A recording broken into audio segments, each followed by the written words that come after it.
유진투자증권 허재원 상무와 시장에 대한 자세한 이야기 나눠보죠. 안녕하십니까, 상무님? 네, 안녕하십니까. 자, 에이펙 이후 급격하게 가파르게 이제 GPU를 배당받은 기업들을 중심으로 상승 랠리를 펼쳐오던 시장이 오늘 외국인이 거래소와 선물 시장에서 크게 매도 물량을 좀 던지면서 코스피는 하락, 되려 코스닥 중소형주가 바이오와 코스닥 소부장 중심으로 강한 시세를 보여줬던 하루였는데요. 글쎄요, 이제 코스피는 너무 가파르게 올라왔으니 쉬어가도 이상하진 않아요. 그렇다면 코스닥 중소형주의 반등이 본격적으로 시작이 될지 여부도 좀 궁금하고 전반적으로 시장 어떻게 보셨습니까? 네. 사실 좀 숨고르기가 좀 필요한 시점에서 조정이 나오긴 했는데 이게 이제 코스피 레벨 자체가 이제 4,000포인트가 되다 보니까 하루에 조금 많이 빠진다 싶으니까 막 100포인트까지 빠지기도 하고 또 어제 같은 경우에는 오르기도 하고 그래서 좀 이 주가 지수가 올라옴에 따라서 약간 주식시장의 어떤 변동성도 일단은 좀 함께 커진 게 아닌가라는 생각이 일단 좀 많이 좀 들었고요. 뭐 기본적으로 이제 저희가 올해 들어서 코스피가 거의 70% 넘게 상승을 하는 과정에서 어쨌든 외국인 투자가들이 한국에 대한 비중이 굉장히 많이 높아졌을 가능성이 높기 때문에 아마도 조금 차익 실현에 대한 압박이 당분간은 좀 있을 것 같다라고 좀 보여집니다. 근데 이제 좀 중요한 거는 이제 시점인 것 같아요. 이제 저희가 이제 지난주 후반 그다음에 어제까지 이제 에이펙이 끝났는데 사실 끝나면서 여러 가지 호재성 이야기들이 좀 많긴 했었습니다만은 결국 이 빅 이벤트 이후에 어쨌든 당분간은 뭐 빅테크 기업들의 어떤 실적 시즌도 거의 끝났고 에이펙이라는 굉장히 중요한 슈퍼위크라고 하는 정치적인 슈퍼위크도 끝났고 해서 약간은 좀 모멘텀이 좀 진공 상태에 있는 많지 않은 상황에서 이제 주가가 그 사이에 또 많이 오르다 보니까 이제 좀 주가가 좀 조정을 좀 받고 있지 않나라는 생각이 좀 드는데 그렇다고 해서 지금 어떤 대형주 위주의 어떤 흐름이 완전히 끝났다라고 보고 있지는 않고요.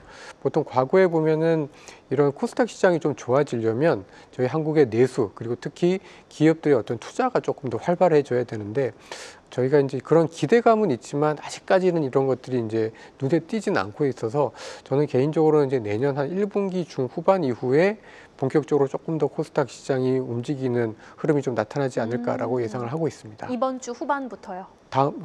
내년 1분기 정도부터. 내년 1분기부터 네. 본격적인 코스닥의 반등이 좀 시작될 수 있겠다. 그러면 올 한 해는 코스피의 랠리가 지속된다라고 보시는 겁니까? 네, 그렇습니다. 네, 알겠습니다. 자, 그러면 통상 과열 지표라고 불리는 이 신용 잔고 비율 있잖아요. 전반적인 거래 대금 대비 이제 B2의 비율이 아직은 안정적이고 또 시총 대비해서 거래 대금 비율도 안정적입니다.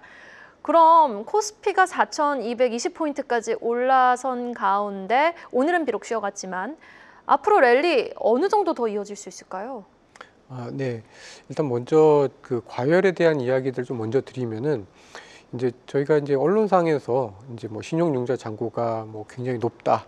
뭐 이런 이야기들 많이 하고 주가 지수가 워낙 많이 급하게 오르다 보니까 사실 좀 속도에 대한 부담은 분명히 있긴 합니다.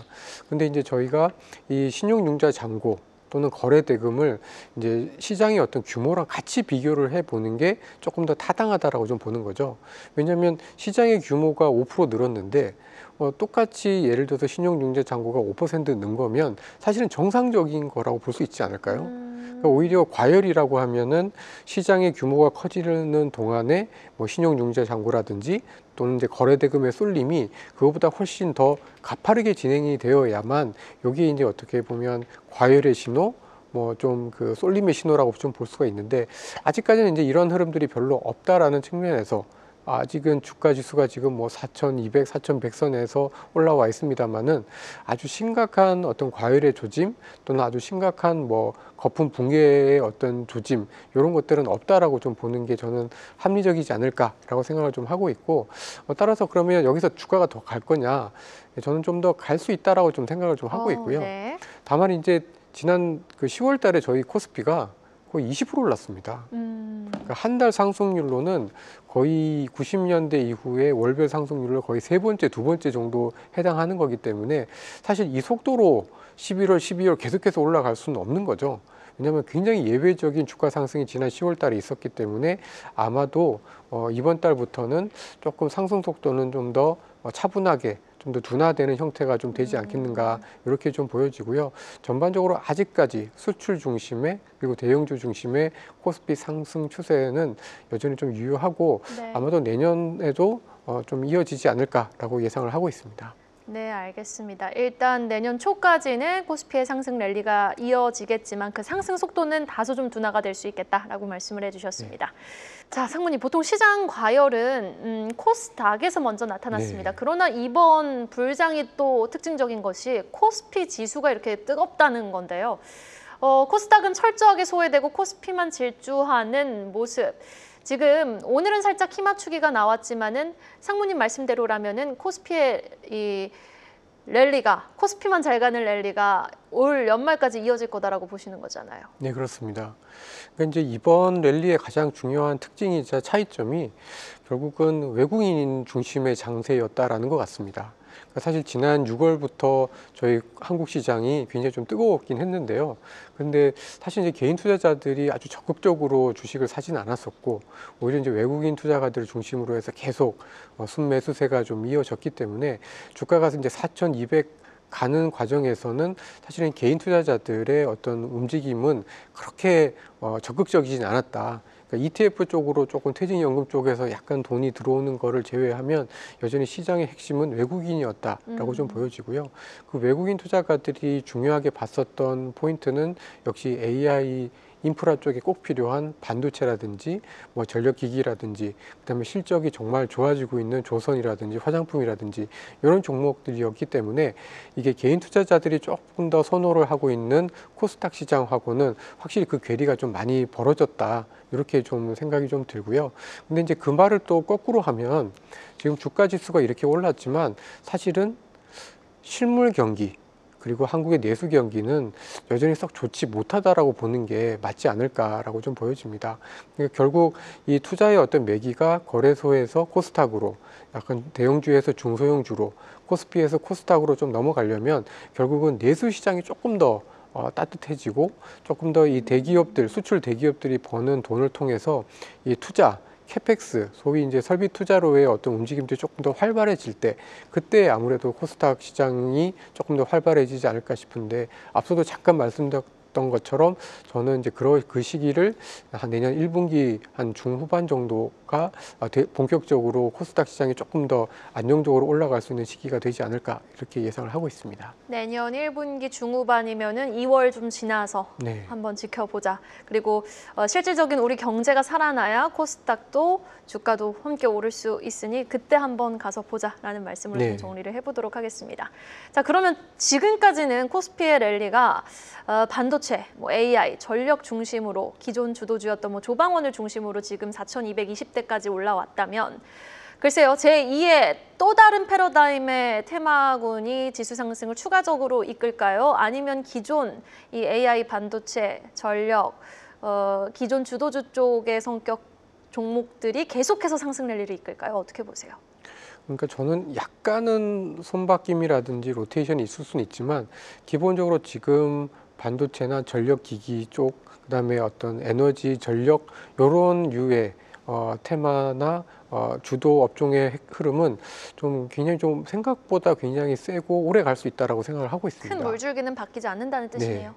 왜냐하면 보통 이런 그런 그 흐름들이 이렇게 쭉 가다가 좀 반전이 되려면 뭔가 이제 공급 부족 이슈가 없어져야 되거든요. 그러니까 그만큼 지금은 수요에 비해서 공급이 딸린다라는 얘기들을 굉장히 많이 하고 있잖아요. 그러면서 반도체 가격도 급등을 하고 있고, 그러니까 시장이 너무 좋고 수요가 좋으니까 이제 투자가 막 늘면서 이제 그 가격에 대한 압박, 공급 압박이 좀 줄어들면서 이제 약간 다른 업종 쪽으로 이제 확산이 되거나 좀 전이가 조금 되게 되는데 사실 지난 2022년과 2023년을 거치면서 저희가 한번 좀 그 힘들었던 구간들이 있었고, 특히 반도체 업체들이라든지 반도체 소부장 업체들 같은 경우에는 지난 2년 동안 설비 투자를 거의 안 했습니다. 그런데 디램도 마찬가지였던 거죠. 그래서 이 업체들이 그러면 한번 그 다운턴, 소위 굉장히 힘든 국면을 방금까지 작년, 재작년까지 겪었는데 여기서 아주 대규모로 투자를 할 거냐라고 생각하면 그렇지는 않을 것 같고 점진적으로 되게 천천히 투자를 해서 여전히 지금 가격 상승, 공급 부족 상태를 조금 더 이어간다라고 보면은 생각했던 것보다 이번 랠리, 특히 AI 하드웨어 쪽, AI 인프라와 관련된 쪽의 랠리는 생각보다는 좀 더 길어질 수 있다. 이렇게 저는 좀 생각을 하고 있습니다. 네, 지금 증권가에서 SK하이닉스 목표가 100만 원, 효성중공업 300만 원이 괜히 나온 건 아닌 것 같아요. 일단 전반적인 이런 흐름을 거스르지는 말자라는 말로 또 해석을 해볼 수 있을 것 같고요. 또 지금 시장의 특징을 보면 ETF를 통한 수급이 굉장히 또 강하게 유입되고 있습니다. 인기 테마 ETF에 편입된 대형주 위주로 지금 시장이 오르내리고 있는 현상이 포착이 되고 있는 건데 상무님이 작성하신 리포트에서 중복 테마 기업을 좀 지적을 하셨어요. 관련해서 전략은 좀 어떻게 가져가면 좋을까요? 네. 이게 이제 좋은 건 알겠는데 좋으니까 당연히 이제 ETF를 만들었을 거고 거기에 이제 투자자분들이 이제 돈을 넣어서 이제 그 주가가 좀 오르는 거는 당연한 것 같습니다. 근데 이제 어떤 종목들 같은 경우에는 이게 종목이 이제 기업이 워낙 잘하니까 이 테마에도 들어가고 저 테마에도 들어가게 되게 되는데 그러다 보니 이런 그 유망한 테마에 들어가고 있는 일부 종목들 같은 경우에 약간 어떤 그 테마 ETF의 중복으로 이렇게 편입이 되면서 물론 실적도 좋고 주가도 좋긴 합니다만은 약간은 시장 대비해서 조금 비싸게 거래되는 그러니까 이제 실적에 비해서 조금 더 그 고평가된 측면들이 살짝은 좀 있는 것 같습니다.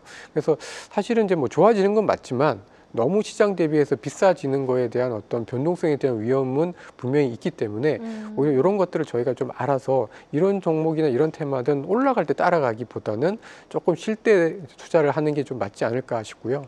그리고 반대로 역으로 실적이 실제로 조금 좋아지고 있는 거에 비해서 지금 저평가되어 있는 업종들도 좀 있습니다. 뭐 예를 들면 유틸리티 업종, 그다음에 뭐 지주사 같은 업종, 그다음에 자동차 같은 업종, 그다음에 금융과 같은 업종 이런 업종들은 또 실적이 조금씩 좋아지는 거에 비해서 실제로 굉장히 좀 저평가되어서 거래가 되고 있기 때문에 단기적으로는 이제 약간은 지금 뭐 반도체라든지 이런 종목들이 좀 쉬거나 주요 테마에 해당하는 종목들이 조금 쉬는 구간에서는 또 약간 좀 비켜갈 수 있는 업종들로 그런 업종들도 좀 집중해 보면 어떨까라고 생각을 하고 있습니다. 네, 여기까지 들어보겠습니다. 지금까지 유진투자증권 허재환 상무와 함께했습니다. 말씀 고맙습니다. 계속해서 다양한 경제 이슈를 알고 싶다면 구독과 좋아요, 알림 설정 부탁드립니다.